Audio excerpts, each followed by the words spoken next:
खबरों की शुरुआत करेंगे। आपको बता दें, पुलवामा जिले में बीजेपी के किसान मोर्चा के general secretary senior Arshad Bhatt ने कीगाम में पदयात्रा निकाली। इस दौरान मुख्तलिफ इलाकों के लोग भी पदयात्रा में शामिल हुए और अपनी परेशानियां और मांगों को लीडरान के सामने रखा। अरशद भट्ट ने मीडिया से बात करते हुए कहा कि उमर अब्दुल्ला की अगुवाई वाली सरकार और एलजी इंतजामिया को जम्मू कश्मीर के लोगों की फलाह बहबूद के लिए काम करना चाहिए।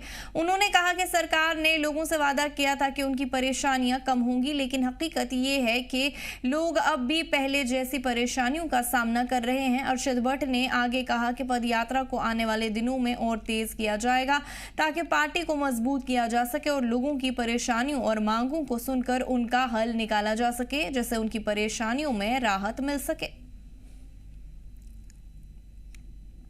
इसमें कोई दो राय नहीं, टू टायर सिस्टम यहाँ पे है। इलेक्टेड सरकार के पास भी पावर्स हैं, एलजी साहब के भी पावर्स हैं।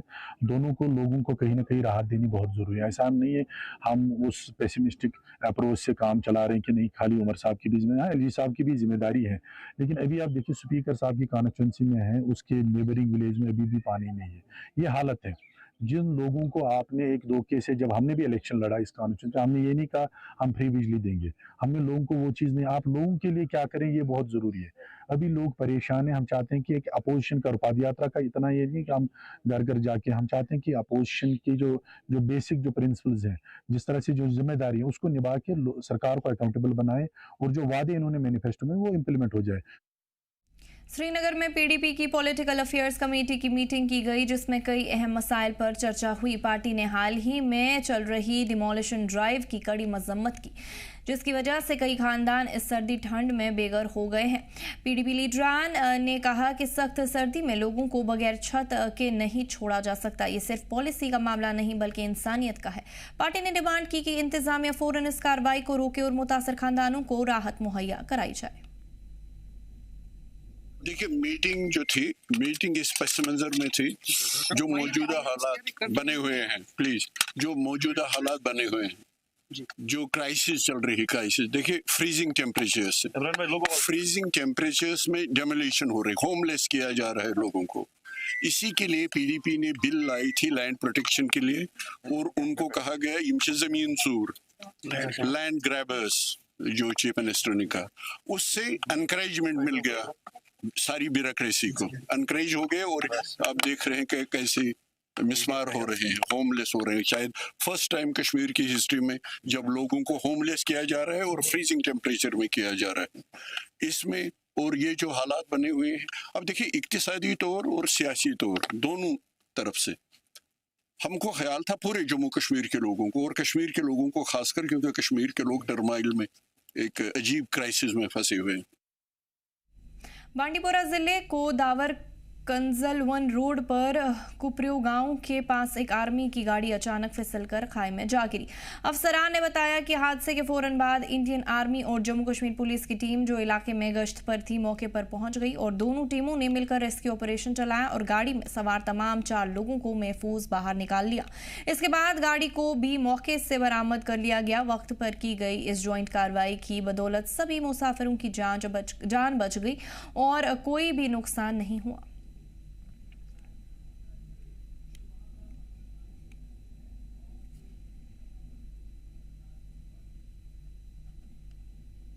ट्रांसपोर्ट सेक्रेटरी अवनी लवासा ने मोटर व्हीकल्स महकमे की रिव्यू मीटिंग करते हुए कई सुधारों के ऑर्डर्स दिए। मीटिंग में महकमे के कामकाज, डिजिटल सर्विसेज और कानून के अमल पर बात हुई। अफसरान ने वाहन और सराथी पोर्टल्स, व्हीकल स्क्रैपिंग से जुड़े मामलात और चल रहे टेंडर्स की भी जानकारी दी।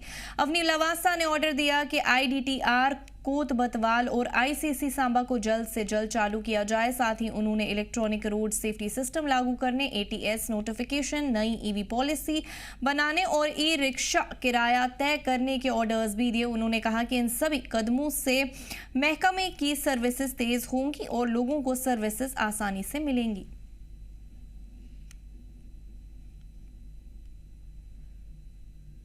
पुंछ जिले के पोंच खरी रोड जो इलाके के लोगों के लिए बहुत ज़रूरी है, अब बहुत ख़राब हो गया है। सड़क में बड़े बड़े गड्ढे हैं और नालियां सही नहीं हैं। इस वजह से मुसाफिरों और मकामी लोगों को रोज़ाना परेशानी हो रही है। लोग अब सड़क की जल्द मरम्मत और ब्लैक टॉपिंग की डिमांड कर रहे हैं ताकि महफूज और आसान सफ़र हो सके। ये सड़क पुंछ को दूसरे इलाकों से जोड़ती है, लेकिन महीनों से इसकी हालत इतनी ख़राब है कि गाड़ी चलाना मुश्किल हो गया है। खासकर बारिश के वक्त लोगों को खास परेशानी होती है। मकामी नसीर अहमद ने कहा, सड़क की हालत रोज और खराब होती जा रही है। गड्ढे इतने गहरे हैं कि गाड़ी खराब हो जाती है। हाल ही के हफ्तों में लोग सड़क की खराब हालत के खिलाफ एहतजाज भी कर रहे हैं। वो रैली निकालकर और प्ले कार्ड दिखाकर सरकार से फौरन मरम्मत करने की डिमांड कर रहे हैं। किसी भी इलाके की तरक्की के लिए बेहद जरूरी है। अगर हम बात करें सरहदी जिला पुंछ की, तो इस समय हम मौजूद हैं सरहदी जिला के गांव खड़ी में, जो कि बिल्कुल एलओसी पर है। पुंछ से खड़ी की सड़क की बहुत खस्ता हालत है। आप तस्वीरों के माध्यम से देख सकते हैं कि सड़क कितनी जर्जर हालत में है, जिसकी वजह से लोगों को व सेना को मूवमेंट में काफी परेशानी होती है।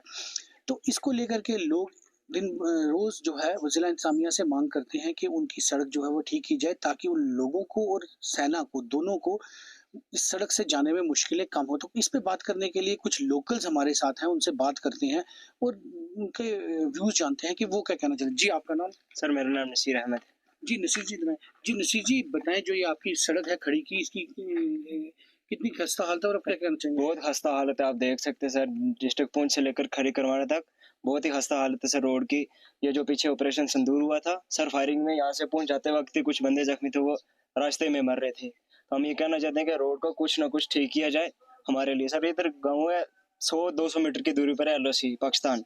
सर, बिल्कुल खस्ता हालत है इधर रोड की। तो आप इंतजामिया से क्या मांग करते हैं? कितनी देर से आपकी ये सड़क खराब है? सर, बहुत टाइम से खराब है। हम ये कहना चाहते हैं कि इस पर कुछ ना ब्लैक टॉप डाल दें या इसको थोड़ा सा खुला मतलब के कर दें। बिल्कुल खस्ता हालत है सर यहाँ पर रोड की। तो आपको कितनी दिक्कत आती है? आप क्या करते हैं? पढ़ते हैं? सर, हम स्टडी करते हैं, बहुत दिक्कत आती है सर। यहाँ से 20 मिनट का रास्ता, रोड की इतनी खस्ता हालत है सर, आधा घंटा या 1 घंटा लग जाता है कभी कभी। तो मरीजों को जब आपको जिला अस्पताल में या और जगह ले जाना होता है तो कितनी दिक्कत आती है? बहुत दिक्कत आती है सर। आप खस्ता हालत देख रहे रोड की कितनी खराब है। आपने अपने रिप्रेजेंटेटिव्स जो है एमएलए साहब, बीडीसी या डीडीसी, उनसे बात? सर, इधर को आता ही नहीं है सर। ऑपरेशन सिंदूर हुआ सर, इधर कितने सर फायरिंग हुआ, इधर कोई आया ही नहीं सर, बिल्कुल कोई नहीं आया। तो इसी पे बात करने के लिए कुछ और लोकल्स भी हमारे साथ हैं। जी, आपका नाम? मेरा नाम कामरान है। जी कामरान जी, बताएं आप क्या कहना चाहेंगे? हमारा भी यही कहना सर, रोड देख रहे हो आप, रास्ते में आप वहीं से आए होंगे, पूरी रोड की बुरी हालत है। यहाँ पे आते टाइम और जाते टाइम आपने देखी है रोड कैसी है, पूरी बुरी हालत है। तो हमारा यही कहना है कि रोड का कुछ किया जाए। बाकी बिजली पानी सब में कुछ ना कुछ प्रॉब्लम है, अच्छे से कुछ नहीं मिल रहा। एलओसी है, बॉर्डर एरिया यहाँ पे, इस वजह से कुछ ना कुछ हमें मदद की जाए हमारी रोड, खासकर रोड की देख के, क्योंकि फायरिंग वगैरह होती रहती है, जख्मी होते हैं लोग, उनको ले जाना, फिर जहाँ पे 5 मिनट लगते हैं वहाँ पे हमारी देखा जाए तो 20-25 मिनट लग जाते हैं 5 मिनट के रास्ते में।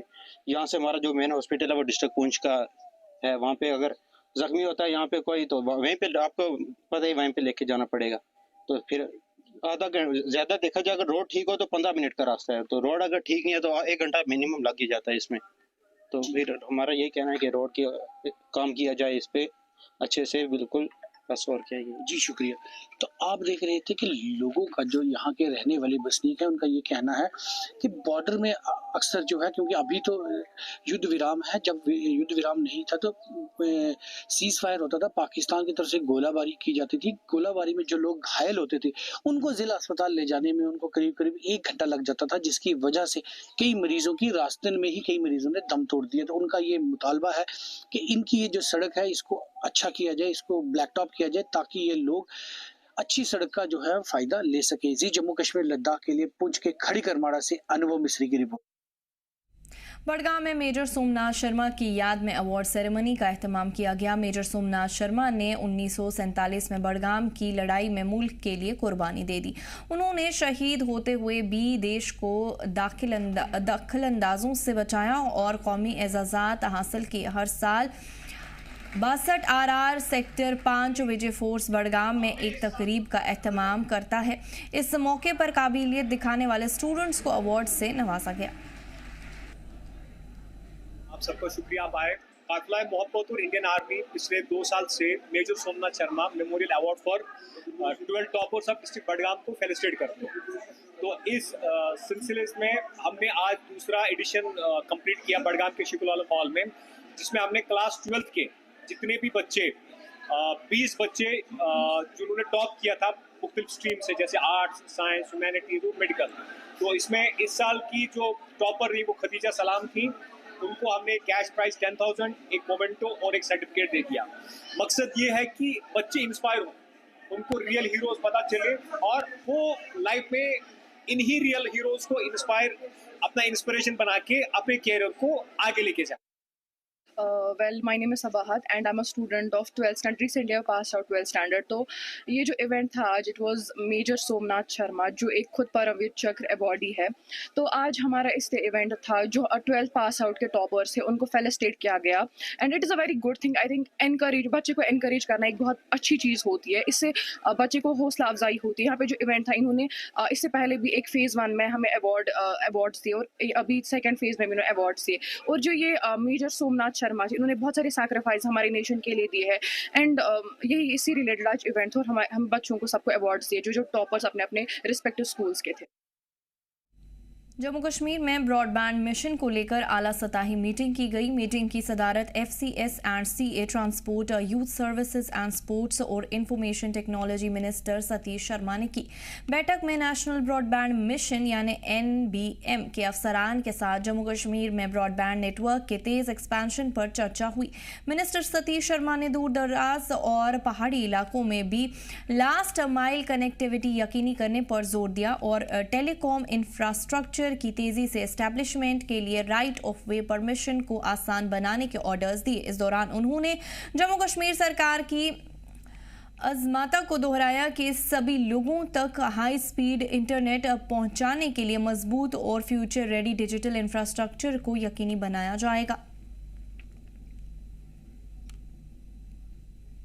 Chief education officer Sonam Wangchuk ने एजुकेशन डिपार्टमेंट के मुलाजमीन के लिए नया सर्कुलर जारी किया है। CEO करगिल की तरफ से नोटिफिकेशन में कहा गया है कि अब करगिल से कोई भी एजुकेशन महकमे का कर्मी, चाहे वो गेजेटेड हो या नॉन गेजेटेड, बिना आला अफसरान की इजाज़त के बाहर नहीं जा सकता। लद्दाख में जब भी विंटर वकेशन शुरू होती है तब एजुकेशन महकमे के मुलाजमीन अक्सर जम्मू या दिल्ली चले जाते हैं।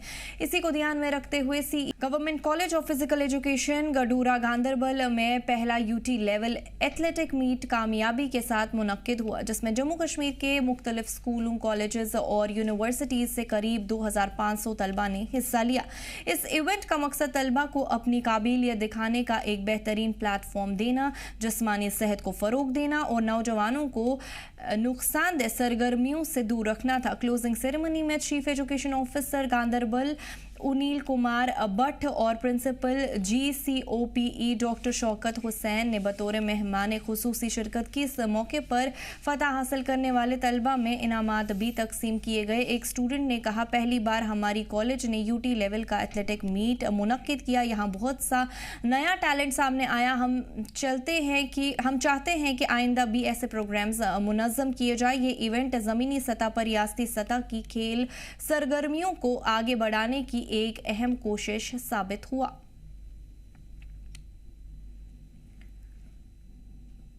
जम्मू कश्मीर हाई कोर्ट और लद्दाख के जस्टिस जावेद इकबाल और ज़िला कुलगाम के एडमिनिस्ट्रेटिव जज ने डिस्ट्रिक्ट कोर्ट अहाते का दौरा किया। उन्होंने कुलगाम शोपियां के नए फास्ट ट्रैक स्पेशल कोर्ट का इफ्तिताह किया और ज़िला अदालतों का कामकाज का मुआयना भी किया।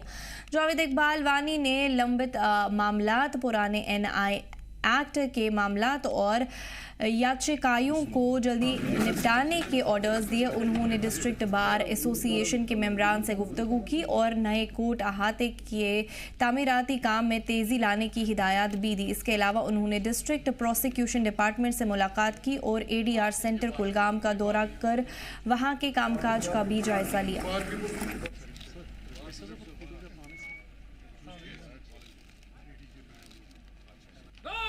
गांधरबल की डिप्टी कमिश्नर जतिन किशोर ने आज अपने दफ्तर में ज़िले के 2 अवार्ड याफ्ता विलो विकर कारीगरों को एजाज से नवाजा। बशीर अहमद डार और महराजुद्दीन पीर ने 2024 और 2025 में विलो विकर कैटेगरी में सालाना यूटी लेवल अवार्ड में पहला अवार्ड जीता। दोनों कारीगरों को 50,000 रुपये नकदन भी दिए गए। बशीर अहमद डार ने 2023 में भी ये अवार्ड हासिल किया था और 26 नवंबर 2024 को वर्ल्ड क्राफ्ट काउंसिल के 60वें जुबली प्रोग्राम में उन्हें अवार्ड दिया गया। महराजुद्दीन पीर ने 2024 में पहला अवार्ड जीता। डीसी ने दोनों कारीगरों की कामयाबियों की सराहना की और उन्हें मुबारकबाद भी पेश की।